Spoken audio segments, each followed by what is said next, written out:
Bonjour, bonjour. Cette vidéo fait suite à la dernière sur le Zine. Sur le Zine Coin, réponse à Yann, alors où il y avait un petit problème apparemment envers le Zine Coin, ce serait le problème du wash trading. Alors c'est vrai que ce terme-là, j'en avais jamais entendu parler. Du coup, j'ai regardé, voilà, c'était le site de référence, c'était Journal du Net. Alors moi, je pensais que c'était un petit site journaleux, hein, où il y avait où c'était pas très approximatif, très avec des informations pas très fiables, mais après j'ai parcouru d'autres sites, apparemment ça se rapprocherait vraiment de ce truc-là. Alors on va lire la définition du coup. Qu'est-ce que le wash trading? C'est vrai que pour mettre au moins qu'on parle chacun de la même chose, on va lire la définition. Le wash trading est une escroquerie. Déjà, ouais, quand j'avais lu ça, est une escroquerie. J'avais pas compris. Parce qu'après, en y réfléchissant, je me suis dit, mais peut-être c'est du spoofing. C'est des ordres. C'est des ordres qui sont mis dans le carnet d'ordre et après immédiatement retirés pour faire croire à du volume, qu'il y ait des gens qui interviennent sur le marché. Mais, mais non, parce qu'après on m'a dit que, voilà, sur des commentaires en discutant avec quelqu'un, je le remercie, j'avais pas capté que vraiment ces ordres étaient vraiment exécutés. Mais en tout cas, c'est dit là aussi. Alors, alors déjà, escroquerie, donc je me demandais quel genre d'escroquerie ça pouvait être. Alors, une forme de manipulation de marché. Déjà, sur la première ligne, j'étais pas du tout d'accord, mais bon, je savais pas ce que c'était wash trading. Mais effectivement, ça a l'air d'être ça.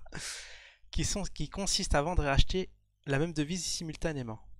Donc d'accord, on achète, bon, pour moi c'est du hedging et ce qui est fait, ce qui est pratiqué, c'est le quotidien sur le marché des devises. Bah, voilà, si vous dites que c'est une escroquerie, le fait d'acheter et de vendre simultanément une devise, c'est des choses qui sont faites sur des marchés régulés, donc je comprenais pas. Le but de la manœuvre est de donner l'illusion d'une demande imaginaire, et là d'accord, c'est là où est la subtilité, si on fait ça dans le but qu'il y ait une demande imaginaire. Parce que quand on achète et on vend, c'est pour se couvrir. C'est une stratégie de couverture, au moins on perd pas, on stabilise. Bah, disons que tu as acheté un actif, tu vois, qui monte, tu le vends derrière, mais sans. Du coup, tu as deux ordres simultanés, achat et vente, et du coup, tu as stabilisé ta perte, ou ton gain, mais généralement, c'est pour couvrir ses pertes. Du coup, ça, il n'y a, y a rien de choquant là-dedans. Le but de la manœuvre est de donner l'illusion d'une demande imaginaire pour une crypto-monnaie. Donc apparemment, c'est propre à la crypto-monnaie, c'est ce qu'on m'a dit aussi, en boostant de façon artificielle un volume des transactions. D'accord. Si c'est dans le but de booster, si on fait ça sur des gros ordres, ok, ça peut être perturbant sur les volumes. Ici, ici les cibles sont les investisseurs qui vont prendre position sur une devise en croyant deviner un argument. Ouais, bah du coup tu penses qu'il y a du gros volume, mais qui est en réalité faux. Lorsque le cours a suffisamment monté, alors l'orchestre de l'escroquerie revend ses coins pour empocher la plus-value. Alors en quoi tu fais de la plus-value? En achetant et en vendant. Parce que si tu achètes et tu vends simultanément, bah t'as zéro en plus-value. Ce qui est, donc je vois pas comment on empoche une plus-value. C'est pour ça que quand j'avais lu ça, je me suis dit, mais c'est n'importe quoi. Au détriment des autres acheteurs qui, eux, perdent leur mise. Bah, pourquoi ils perdraient leur mise? Parce que si ceux en face, ils ont fait leur... s'ils sont en gain, en quoi ils perdraient leur mise? C'est ça que ça m'avait l'air très très confus, cette définition.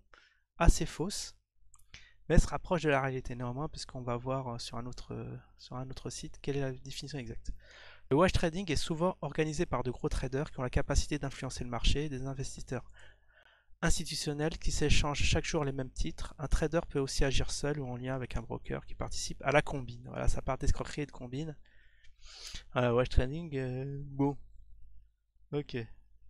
Traduction. Après le scandale des faux volumes de trading, plusieurs plateformes ont décidé de réagir et de mettre en place des mesures pour bannir le wash trading. Très très bien.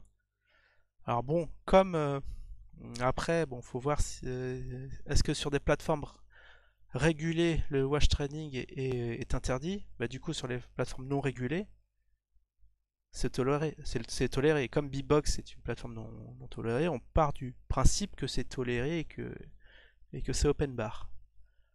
Du coup, après, j'ai vu des vidéos aussi sur sur Bbox qui ont eu des scandales, qui faisaient eux aussi du voice trading. Bon, après, ça va loin, de toute façon.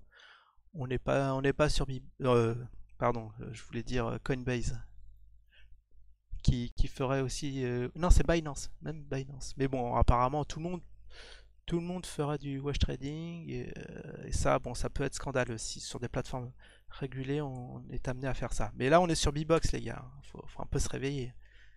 Bien sûr, le wash trading, ça va réagir à volo, quoi.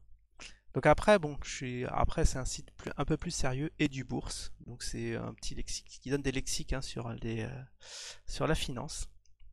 Alors là, bon, qui est plus nuancé où ça parle pas d'escroquerie, je pense. Enfin, peut-être. Peut-être que si. Mais bon, ça commence pas dès la première ligne. Là, on voit tout de suite.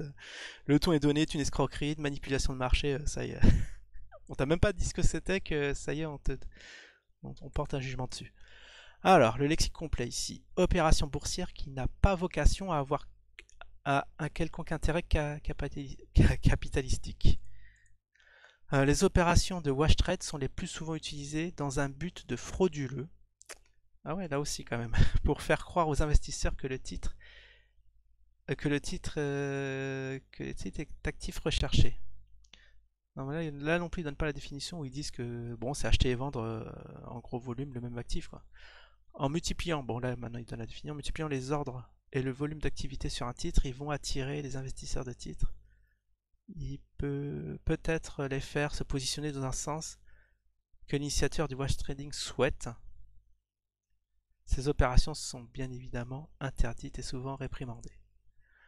Bon, ça après, ouais, ce qui est triste à dire, ouais, c'est si vous êtes débutant, parce que moi aussi au départ, je l'étais, hein, et je pensais que, bon, que tout était parfait, qu'il n'y avait aucune manipulation, que bon, on pouvait investir comme ça, les yeux fermés, mais en fait, oui, à force de prendre des positions et voir des choses bizarres qui se passent chez les brokers, on devient très très méfiant. Et même il y a je sais pas, sur le forex, il y a comment ça s'appelle, des brokers qui sont des link desk et qui prennent tous les ordres, mais qui ne le transmettent pas au marché. Donc ta contrepartie, c'est le broker. Et là, vous imaginez bien, il y a des magouilles. Il y a des magouilles derrière sans nom. Parce que tant que vous perdez, ils empochent ce que vous avez investi. Mais quand vous êtes gagnant, qu'est-ce qui se passe? Et c'est là que ça devient grave, ils vous plantent vos ordres. Bon, bref, on va pas parler de ça ici. Donc voilà, j'y vois un peu plus clair sur le wash trading et c'est pour ça que vous gueulez. Bon, ok, Bbox fait du wash trading. et, et après, et alors, qu'est-ce que ça peut vous faire? Franchement, dites-moi en quoi ça vous trouble. Et heureusement qu'ils en font parce que si c'est pour se retrouver comme sur IDAX, où il n'y a pas de volume, t'essayes de vendre ton truc, il n'y a personne en face. C'est pour ça, enfin, en ce sens que c'est utile, parce que j'avais dit que ouais, c'était quand même utile là, qu'il y ait du wash trading, parce que tu as quand même à chaque instant quelqu'un qui peut racheter ce que tu vends. Sinon, je vais aller sur euh, sur les ordres. Alors, je sais plus. Oh là là là là là. Ouais, j'ai à chaque fois du mal, mais j'y vais pas souvent. J'y vais juste quand je fais des lives. De toute façon, mon but c'était pas de trader comme un porc dessus, c'était juste voilà pour suivre un peu les marchés. Est-ce que le Zincoin existe? Là, quand même, s'il y en a qui en achètent, qui en vendent, c'est qu'il existe bien. Alors, c'est dans innovation. On est toujours dans innovation. Est-ce que j'avais pas remarqué, c'est qu'ils étaient en première page de Bbox, le Zincoin. C'était marrant. Bbox fait la grosse promotion d'usine, hein, parce que avait dit Karim, hein, il avait pas tort, hein. Ce qu'il dit, pour l'instant, ce qu'il dit est vrai. Maintenant, on attend les annonces au Japon. Ça, c'est vrai que ça fait titiller plus d'un. Moi aussi, je suis curieux de voir ça. Alors tiens, on va voir. Oui, là, faut pas se tromper, faut se mettre contre le BTC. Donc voilà, ce n'est que ça le wash trading. Après, il y en a qui disent, oui. Alors, ce qui me semblait bizarre, c'est quand tu vends. Par exemple, si tu vends et que tu achètes, tu te rachètes pas à toi-même. Si par exemple tu vends, c'est bouffé parce qu'il y en a beaucoup qui veulent vendre à ce titre-là. Tu vends à des personnes qui sont en face.